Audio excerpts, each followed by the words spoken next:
Welcome to Educity. GUJCET 2016ના સોલ્યુશનમાં આપણે જઈ રહ્યા છીએ. એવું કહેવું જોઈએ ગુજકેટ 2016 જેનું કોઈ મહત્વ નથી, પણ પેપર છે એટલે ફિઝિક્સ તો એમાંથી આપણને મળવાનું જ છે. સ્ટાર્ટ કરીએ આપણે ફર્સ્ટ એમસીક્યુથી. 5 MeV ઉર્જા ધરાવતો આલ્ફા કણ હેડ ઓન સંઘાત અનુભવે છે, તો Z બરાબર 50 પરમાણુ ક્રમાંક ધરાવતા ન્યુક્લિયસથી તેનું ડિસ્ટન્સ ઓફ ક્લોઝેસ્ટ અપ્રોચ કેટલું હશે એ આપણને પૂછ્યું છે. હવે આપણને ખ્યાલ છે કે જ્યારે કોઈ આલ્ફા કણ જે ન્યુક્લિયસ તરફ જતો હોય ત્યારે કન્ટિન્યુઅસલી એની ગતિ ઉર્જાનું રૂપાંતરણ સ્થિતિ ઉર્જામાં થતું હોય છે, અને જ્યારે એ સાવ નજીક પહોંચી જાય, ક્લોઝેસ્ટ અપ્રોચ સુધી પહોંચે, ત્યારે એની બધી ગતિ ઉર્જા એટલે કે જે 5 MeV આપેલી છે એ બધી સ્થિતિ ઉર્જામાં રૂપાંતરિત થઈ જશે. સ્થિતિ ઉર્જા કોની? આલ્ફા કણ અને ન્યુક્લિયસની. એટલે આલ્ફા કણનો વિદ્યુતભાર છે 2E, ન્યુક્લિયસનો છે 50E and divided by R. Value substitute કરીએ આપણે. 5 × 10⁶ 1.6 × 10⁻⁻19, 9 × 10⁹, 2 × 1.6 × 10⁻⁻19 × 50 × 1.6 × 10⁻⁻19 અપોન R. R ને જો કરતા બનાવશો તો તમને આન્સર મળશે 2.88 × 10⁻14 મીટર. ઓકે ફ્રેન્ડ્સ, નેક્સ્ટ ઉપર જઈએ આપણે.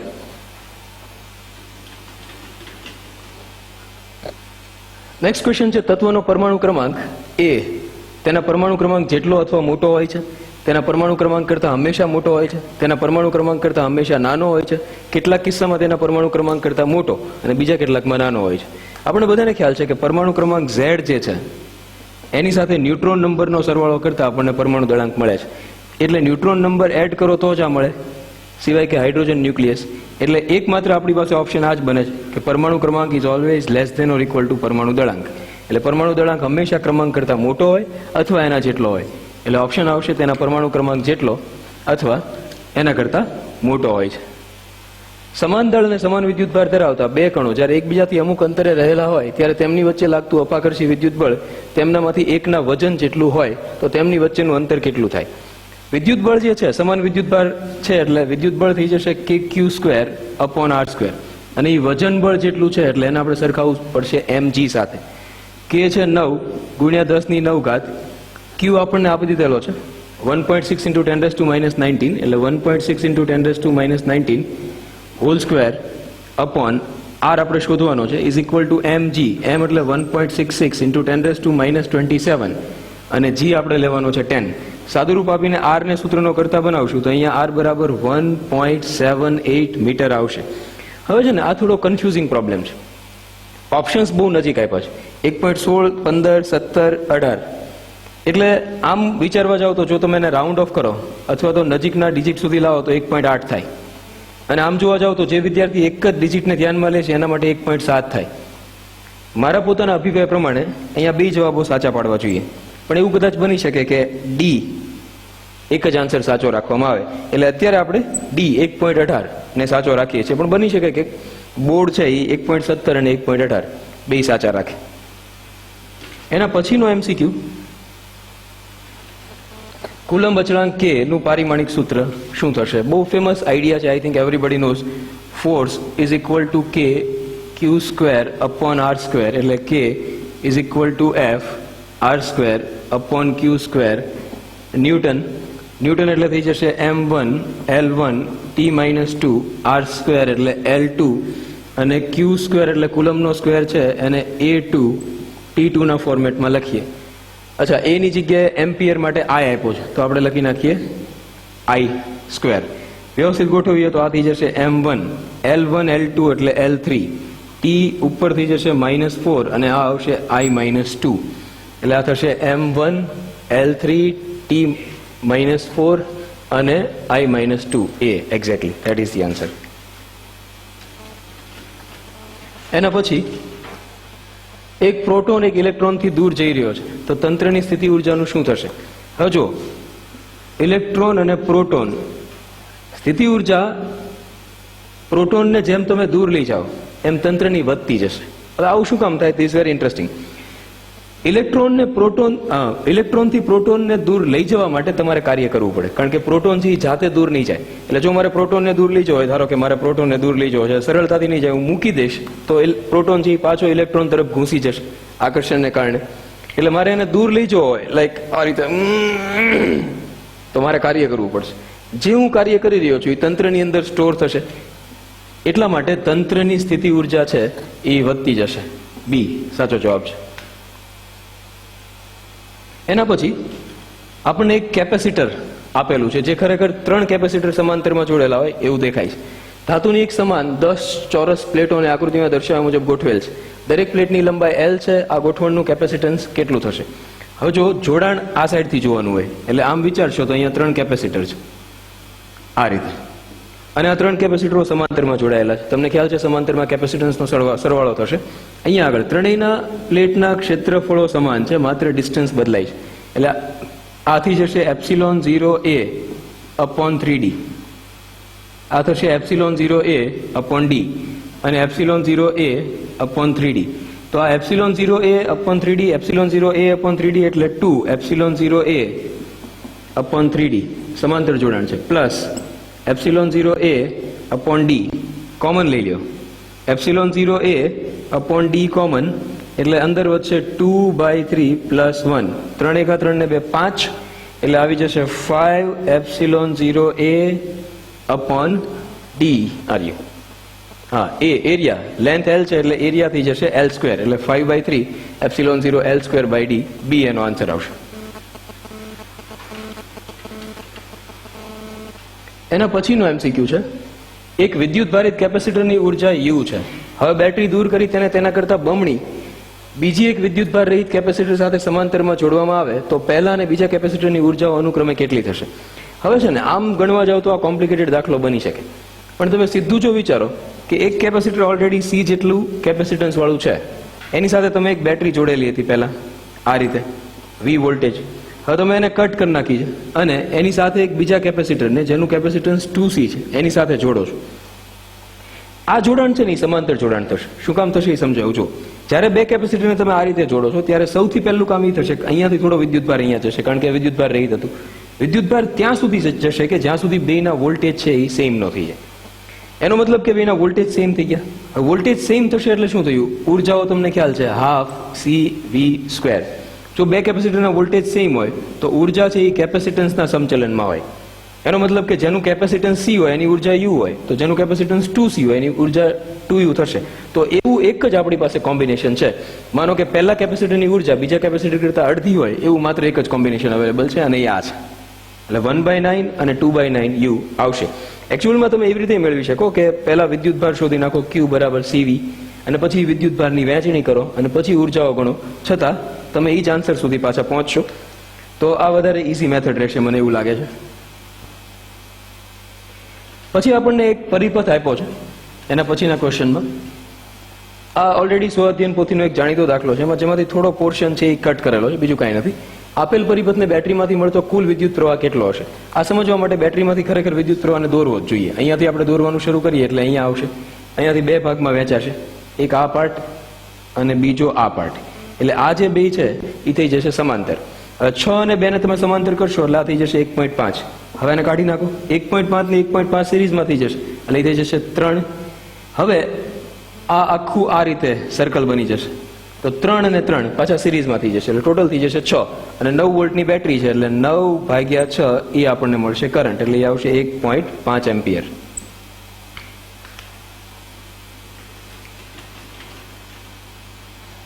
એના પછી એક વિદ્યાર્થીને સમાન EMF 1.5 વોલ્ટ અને સમાન આંતરિક અવરોધ 0.1 ઓહમ ધરાવતા 4 વિદ્યુત કોષો આપવામાં આવે છે. વિદ્યાર્થીને આ વિદ્યુત કોષોને સહાયક સ્થિતિમાં જોડવાનું કહેવામાં આવે છે. ભૂલથી તે એક વિદ્યુત કોષને ઉલટી રીતે જોડે છે. નાઉ ધીસ ઇઝ ઇન્ટરેસ્ટિંગ. તો આ જોડાણનો પરિણામી EMF ને પરિણામી આંતરિક અવરોધ કેટલો થશે? હવે જો એને ટોટલ કેટલા 4 વિદ્યુત કોષો આપવામાં આવ્યા છે, તમે આમ વિચારો કે ધારો કે એને સહાયકમાં જોડ્યા હોત તો પરિસ્થિતિ આવી થાત. આમ દરેકનો અવરોધ, આ તો શ્રેણી જોડાણ છે એટલે અવરોધનો તો સરવાળો જ થવાનો છે. મીન્સ કે 0.1 ઓહમ છે એટલે આ ફિક્સ છે. તમે ગમે એમ વિદ્યુત કોષો જોડો છતાં એના આંતરિક અવરોધનો સરવાળો જ થશે એટલે એ 0.4 ઓહમ થવાના એ ફિક્સ છે. હવે ભૂલથી એકને ઉલટી રીતે જોડે છે, એકને ઉલટી રીતે જોડે એટલે આને ઉલટો કરી નાખો તો એટલે ખરેખર શું થાય? આ એક નો ડૂબે. વિદ્યુત કોષોમાં એવું છે કે એકને ઉલટી રીતે જોડો ને તો એક બીજાને લઈને ડૂબે, કારણ કે ઈ આમ છે. હવે કેવું થશે? E plus E plus E minus E એટલે આ બે કેન્સલ થઈ જશે અને આપણને માત્ર મળશે 1.5 પ્લસ 1.5 એટલે 3 વોલ્ટ. એટલે 3 વોલ્ટ અને 0.4 ઓહમ આ એનો આન્સર આવશે.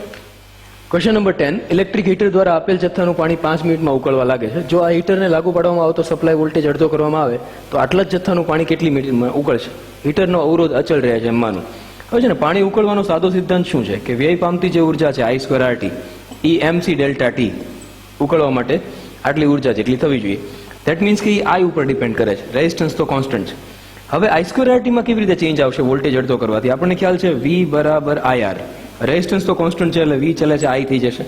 V જો અડધો થાય તો I અડધો થશે. આ I અડધો થવાની અહીંયા શું ઇફેક્ટ આવશે? અહીંયા I નો સ્ક્વેર છે. હવે I નો સ્ક્વેર થશે એનો મતલબ I²/4 થઈ જશે. I/2 છે એટલે એ 4 સામે જશે. એનો મતલબ કે જે સમય છે એ 4 ગણો થઈ જશે. સમય 4 ગણો થઈ જશે એટલે પહેલા 5 મિનિટ હતો એનો 4 ગણો થશે એટલે આન્સર આવશે 20 minute. Next question, question number 11.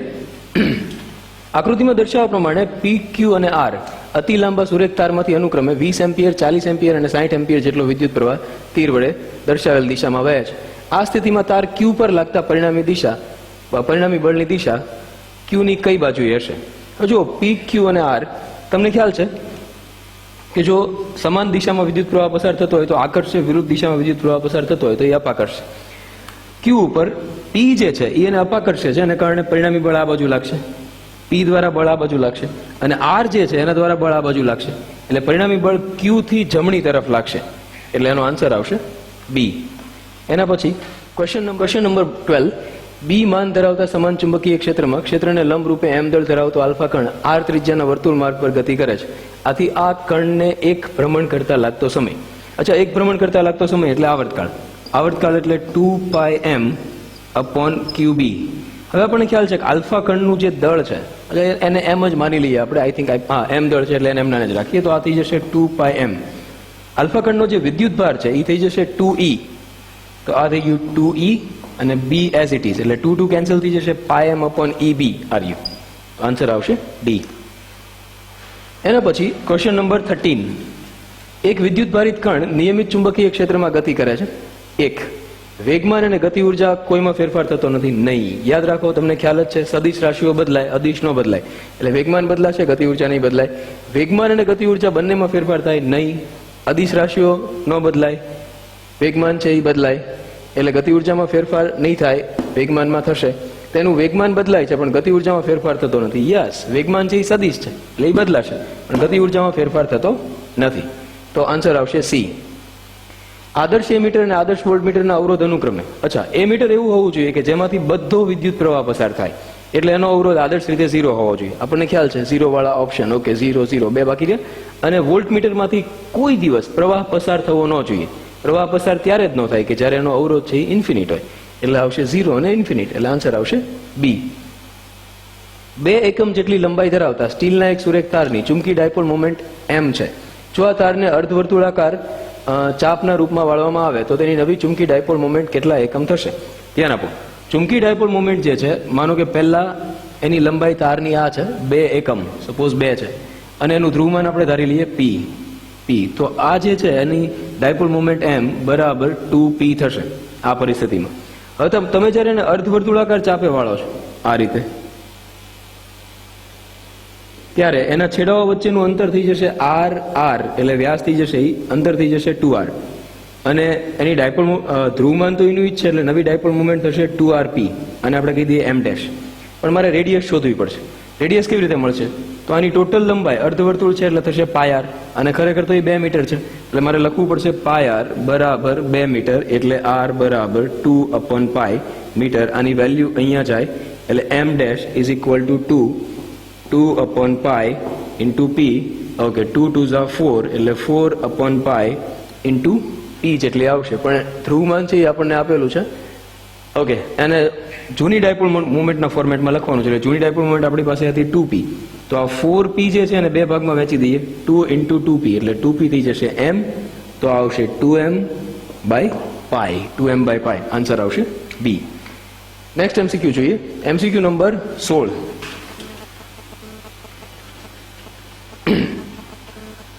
Ferromagnetic પદાર્થો માટે હિસ્ટેરિસિસ સાયકલ વડે ઘેરાતું ક્ષેત્રફળ છે નમૂનામાં એકમ ક્ષેત્રફળ દીઠ દર સેકન્ડે ઉષ્મા ઉર્જા નહીં. આપણને ખ્યાલ છે કે સમગ્ર પ્રક્રિયા દરમિયાન વેડફાતી ઉર્જા હિસ્ટેરિસિસ સાયકલ વચ્ચે ઘેરાતા ક્ષેત્રફળ વડે આપણને મળે છે. અને નમૂનામાં એકમ ક્ષેત્રફળ દીઠ દરેક સાયકલમાં વ્યય પામતી ઉર્જા, નમૂનામાં એકમ કદ દીઠ દરેક સાયકલમાં વ્યય પામતી ઉર્જા, નમૂનામાં એકમ કદ દીઠ દરેક સેકન્ડે વ્યય પામતી ઉર્જા, એટલે આ થઈ જશે નમૂનામાં એકમ ક્ષેત્રફળ દીઠ દરેક સાયકલમાં વ્યય પામતી ઉર્જા ટોટલ. એના પછી રોડ્સ કોષોનું રેટિનામાં કાર્ય, બહુ ફેમસ વસ્તુ છે. રોડ્સ કોષો છે એ પ્રકાશની ઓછી તીવ્રતાની સંવેદના મેળવવાનું કાર્ય કરે છે. જો કે બ્લેક એન્ડ વ્હાઇટ રંગોની સંવેદના પણ એ મેળવે છે, પણ બીજો ઓપ્શન કોઈ એવો આપણને આપ્યો નથી. એટલે પ્રકાશની ઓછી તીવ્રતાની સંવેદના મેળવવાનું કામ રોડ્સ કોષો વડે થાય છે. જો પ્રકાશને પ્રકિરિત કરતા કણોનું પરિમાણ આપાત પ્રકાશની તરંગ લંબાઈ કરતા ઓછું હોય તો રેલે પ્રકિરણન થાય છે. આપણને ખ્યાલ જ છે. એવા પ્રકિરણનને રેલે પ્રકિરણન કહેવામાં આવે છે. Question number 19. F1 અને F2 કેન્દ્ર લંબાઈ ધરાવતા બે પાતળા લેન્સ વચ્ચેનું અંતર d જેટલું છે. તેમના સંયોજનની સમતુલ્ય કેન્દ્ર લંબાઈ કેટલી થાય? હવે આપણને ખ્યાલ છે કે ટેક્સ્ટ બુક અથવા કોઈ પણ રેફરન્સ બુક પ્રમાણે જ્યારે બે લેન્સ વચ્ચે અંતર રાખવામાં આવે ત્યારે આપણી પાસે ફોર્મ્યુલા છે 1/f1 + 1/f2 - d/f1/f2. હવે તમે આનું સાદું રૂપ આપશો ને તો f બરાબર તમને શું મળવાનું છે? f1f2/f1 + f2 - d. આ ફોર્મ્યુલા થશે. કોઈ પણ પ્રેક્ટિકલ ડેટા લઈને આપણે ચેક કરી લ્યો કે 100 કેન્દ્ર લંબાઈ લ્યો, 200 લ્યો f1 ને f2 ની વેલ્યુ ને d બરાબર 1 લ્યો. પછી આના દ્વારા જે જવાબ આવે છે અને આ બધા ફોર્મ્યુલા દ્વારા જે જવાબ આવે છે એ ટેલી કરો. એટલે મને પ્રથમ નજરે એવું લાગી રહ્યું છે અત્યારે કે આ જે ચારે ચાર ઓપ્શન છે એમાંથી એક પણ આવશે નહીં. એટલે મને એવું લાગી રહ્યું છે કે આ ગ્રેસ કરવાનો સમય આવશે ગુજકેટમાં. એના પછીનો જે ક્વેશ્ચન છે 20મો. લાલ જાંબલી રંગના પ્રકાશના કિરણો માટે કોઈ લેન્સની કેન્દ્ર લંબાઈઓ FR અને FP હોય તો નીચેનામાંથી કયો સંબંધ સાચો છે? આપણે લોકોને ખ્યાલ છે કે રાતા રંગની ઝડપ વધારે હોવાથી એનું સૌથી ઓછું વિચલન થાય છે અને જાંબલી રંગની ઝડપ ઓછી હોવાથી સૌથી વધારે વિચલન થાય છે. એને કારણે નજીક આપણને મળશે F વાયલેટ, અહીંયા આપણને મળશે FR. એટલે FR મોટી હશે, FV છે એ પ્રમાણમાં ઓછી હશે. એટલે FR is greater than FV. તો આન્સર એનો આવશે B. એના પછી ઇલેક્ટ્રોનની દ બ્રોગલી તરંગ લંબાઈ 0.5 × 10⁻10 થી વધારીને 1 × 10⁻10 મીટર કરવા માટે તેની ઉર્જા છે એ કેટલી કરવી પડે? દ બ્રોગલી તરંગ લંબાઈ તમારે વધારવી હોય તો તમારી પાસે ફોર્મ્યુલા છે λ = h/p and you know it h = √2mk. તો you can take સ્ક્વેર કરી નાખો તમે તો λ² = h²2mk અને k = h²/2m λ². હવે h² અને 2m કોન્સ્ટન્ટ છે, આ થઈ જશે 1/λ² -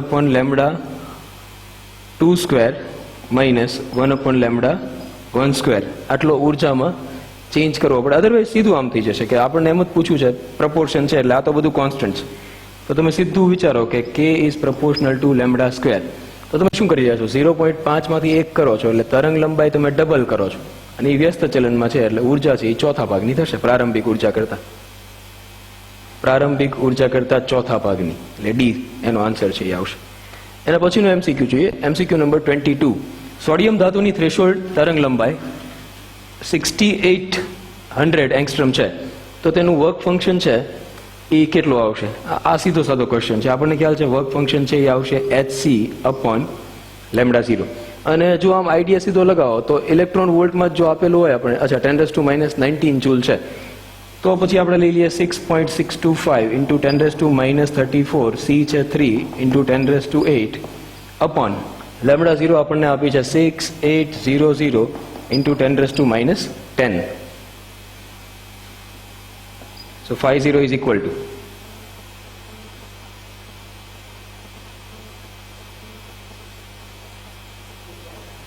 2.9. Correct. 2.9 એ એનો આન્સર આવશે into 10⁻19. I think 10⁻19 તો મેચ થઈ જશે કારણ કે 2.9 આનું સાદું રૂપ આવી જાય અને 60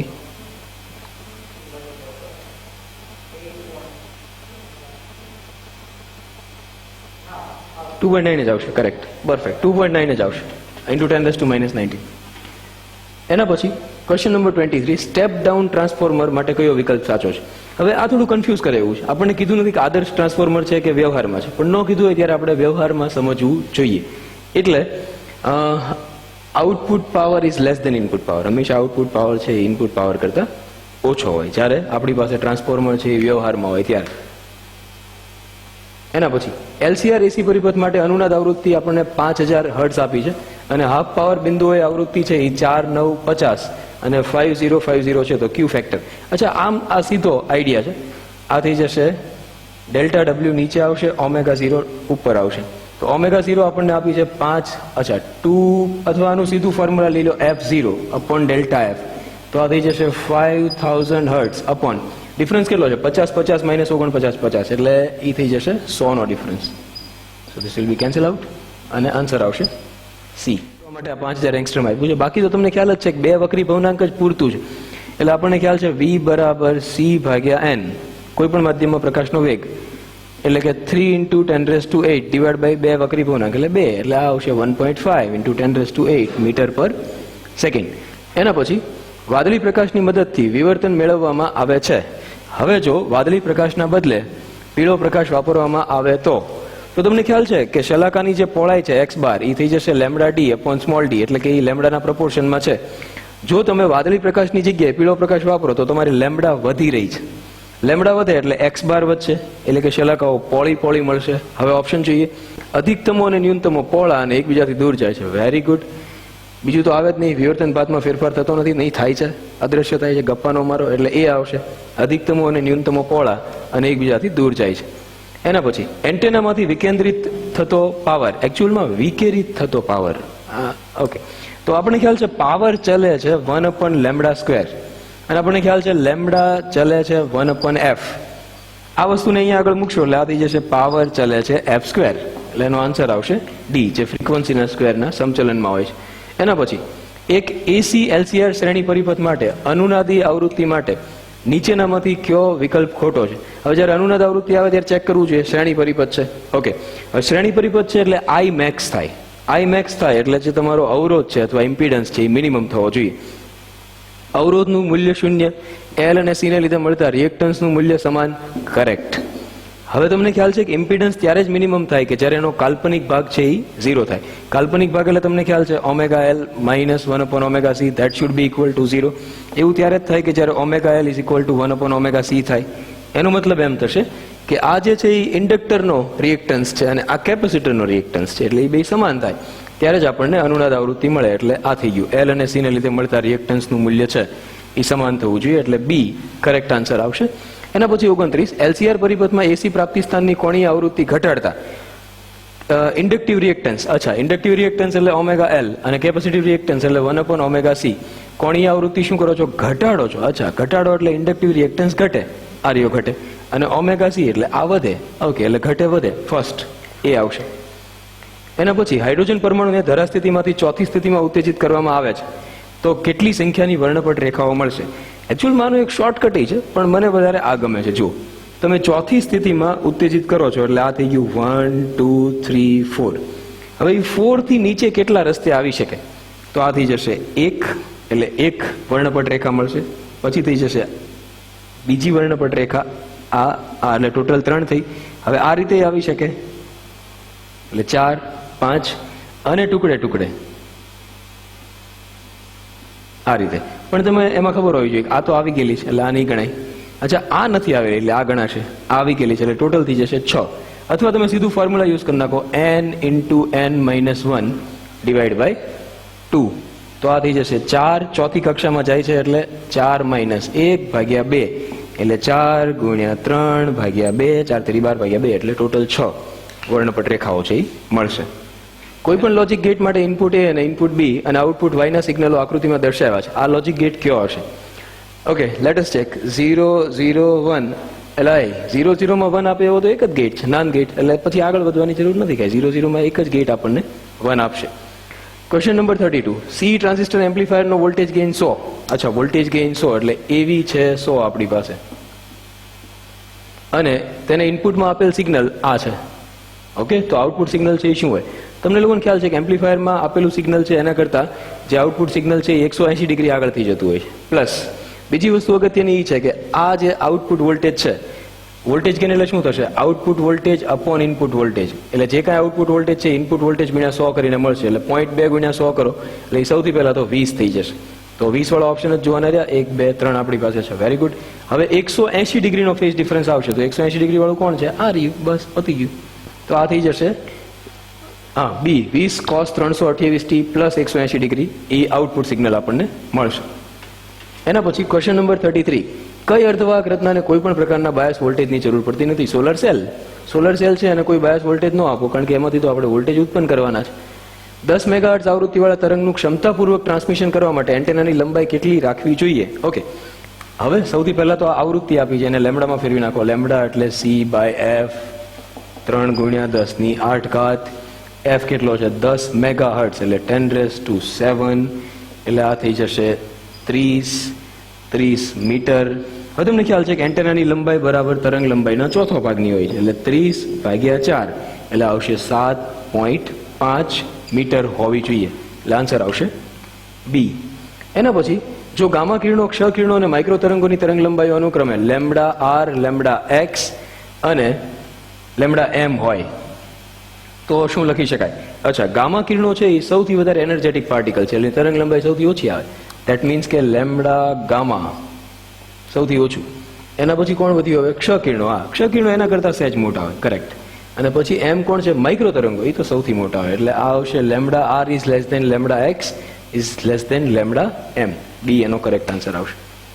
એના પછી 100 ઓહમ અવરોધ અને √3 હેનરી ઇન્ડક્ટન્સના શ્રેણી જોડાણવાળા પરિપથમાંથી 50/π આવૃત્તિ વાળો એસી પ્રવાહ પસાર કરતા વોલ્ટેજ અને પ્રવાહ વચ્ચેનો કળા તફાવત કેટલો થાય? અચ્છા, પરિપથમાં છે કોણ કોણ? જો 100 અને ઇન્ડક્ટન્સ બે જ વસ્તુ છે. કળા તફાવત એટલે tan θ. તમને ખ્યાલ હોવો જોઈએ ωL/R થઈ જશે. ઓમેગા એટલે 2π, f એટલે 50/π આપ્યું છે અને L આપ્યું છે √3 હેનરી અપોન રેઝિસ્ટન્સ આપ્યો છે 100. મને એવું લાગે છે 1 આવી જશે. કેમ એવું ફિલિંગ આવતી એવું લાગે? પાઈ કેન્સલ થઈ ગયા. ના ભાઈ 1 નહીં આવે. 50 ગુણ્યા 2 એટલે 100 ગુણ્યા √3 અપોન 100 કેન્સલ થઈ ગયા. યા તો √3 આવ્યું તો tan θ √3 આવે ત્યારે θ કેટલો હોય? 60 ડિગ્રી. એટલે એનો આન્સર આવશે 60 ડિગ્રી. એનો કળા તફાવત આવશે. Question number 37. એક સ્લીટથી થતા ફ્રોનોફોર વિવર્તનમાં સ્લીટની પહોળાઈ 0.01 સેન્ટીમીટર છે. જો સ્લીટને લંબ રૂપે આપાત પ્રકાશની તરંગ લંબાઈ 5000 એંગસ્ટ્રોમ હોય તો દ્વિતીય અધિકતમનું મધ્યસ્થ અધિકતમની મધ્યરેખાથી કોણીય અંતર. અચ્છા, કોણીય અંતર શોધવાનું છે એટલે આપણે આ ફોર્મ્યુલા યુઝ કરવું પડશે. d sin θ. અને વિવર્તન છે અને અધિકતમની શરત. અધિકતમની શરત આવશે 2n+1 લેમ્બડા/2. અચ્છા, દ્વિતીય અધિકતમ છે એટલે n બરાબર 2 મૂકો એટલે આ થઈ જશે 2 દુ 4 વત્તા 1 એટલે 5. લેમ્બડા આપણને આપી છે 5000 એંગસ્ટ્રોમ એટલે 5 × 10⁻⁷ ડિવાઇડેડ બાય 2 અને ડી છે એ નીચે આવશે એટલે અહીંયા આપણને sin θ મળશે. ડી આપણને આપ્યો 0.01 સેન્ટીમીટર, ઇટ્સ 10⁻⁴. સાદુરૂપ આપશો એટલે આવી જશે 0.0125 રેડિયન. એના પછી 1 ગ્રામ રેડિયો એક્ટિવ તત્વ 2 દિવસના અંતે 1/5 ગ્રામ થાય છે તો કુલ 4 દિવસના અંતે તેનું દળ કેટલું થાય? આને થોડું જુદી રીતે વિચારીએ. આપણે નોર્મલી શું કહીએ છીએ? T1/2 જ્યારે શોધવું હોય ત્યારે આપણે ઇક્વેશન આ યુઝ કરીએ છીએ, n/n0 અને 1/2 T1/2. અહીંયા આગળ છે ને 1/5 થાય છે એટલે 5મો ભાગનો પદાર્થ થઈ જાય છે. તો પછી કઈ અર્ધાયુ લેવું થોડું જરૂરી છે? આપણે 5th આયુ લઈએ, પંચ આયુ. તો પંચ આયુ કેવી રીતે થઈ શકે? T1/5. હવે એનું ઇક્વેશન શું બનશે? n/n0 ઇઝ ઇક્વલ ટુ 1/2 ની જગ્યાએ આવી જશે 5 T 1/5. So it is 1 5 M T છે 4 દિવસ, આ છે 2 આપણને આપ્યું છે 2 દુ 4 અને 5 નો સ્ક્વેર કરશો એટલે થઈ જશે 1/25 એટલે બી એનો આન્સર આવશે. એના પછી ક્વેશ્ચન નંબર 39. એક રેડિયો એક્ટિવ તત્વ પી 3 તબક્કામાં નીચે મુજબની પ્રક્રિયાથી વિભંજન પામીને તત્વ એસ માં રૂપાંતરણ પામે છે તો ઓકે ચેક કરીએ. ચલો, પી છે એ ક્યુ માં રૂપાંતરણ પામે છે, એક આલ્ફા કણ મુક્ત થાય છે. ક્યુ છે એ આર માં રૂપાંતરણ પામે છે, એક ઇલેક્ટ્રોન મુક્ત થાય છે. અને આર છે એ એસ બને છે, પાછો એક ઇલેક્ટ્રોન મુક્ત થાય છે. હવે તમને ખ્યાલ છે, ધારો કે પી છે એનો પરમાણુ ક્રમાંક આપણે ધારી લઈએ ઝેડ, આને કહી દઈએ એ.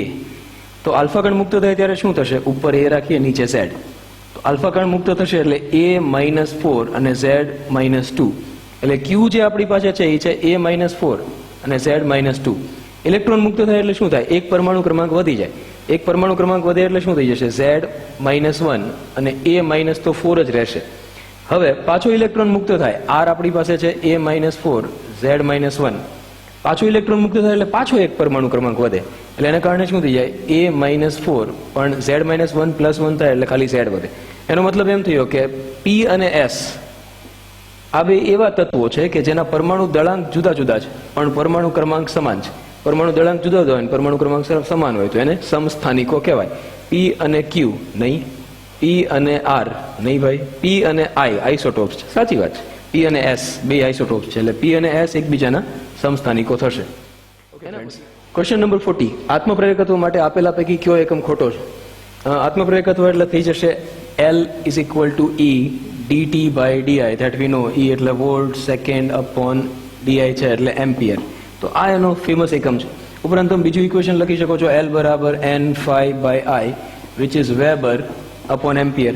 એટલે વેબર અપોન એમ્પિયર તો ચોખ્ખો સાચો દેખાય છે. Volt upon second upon ampere એ સાચો દેખાય છે. વોલ્ટ અપોન એમ્પિયર એટલે ઓહમ થઈ જશે, ઓહમ સેકન્ડ એ સાચો છે.